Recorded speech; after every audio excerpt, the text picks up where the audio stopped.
అక్కడే ఉపేంద్ర గారు మార్క్ అలా స్టాంప్ వేసేశారు. సో మన ఆంధ్ర, కర్ణాటక, తమిళ, మలయాళ, హిందీ ప్రేక్షకులు కూడా, ఎందుకంటే ఇప్పుడు ఇండియాని రూల్ చేస్తుంది సౌత్ ఇండియన్ ఫిలిమ్స్.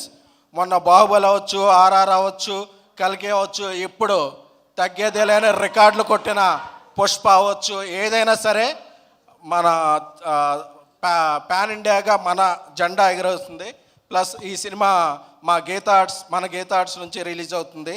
సో అందరూ కూడా 20th ఈ సినిమా చూసి పెద్ద విజయం సాధించి ఉపేంద్ర గారి కిరీటంలో ఇదొక మరియు కల్కి తొరాయిగా నిలవాలని కోరుకుంటున్నాం. Love you sir. Thank you so much all.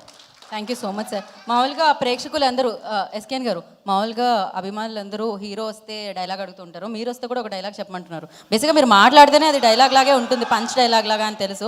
Upendra గారి ఫేవరెట్ డైలాగ్ అంటే ఉపేంద్ర గారి సినిమాల్లోని మీ ఫేవరెట్ డైలాగ్ ఏదన్నా ఒకటి చెప్తే బాగుంటుందని అనుకుంటున్నాను. ఆల్రెడీ డైలాగ్ అక్కడ నుంచి లీక్. ఉపేంద్ర గారి సినిమాలోనా?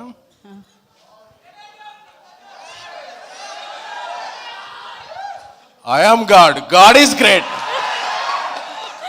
Thank you so much SKN గారు.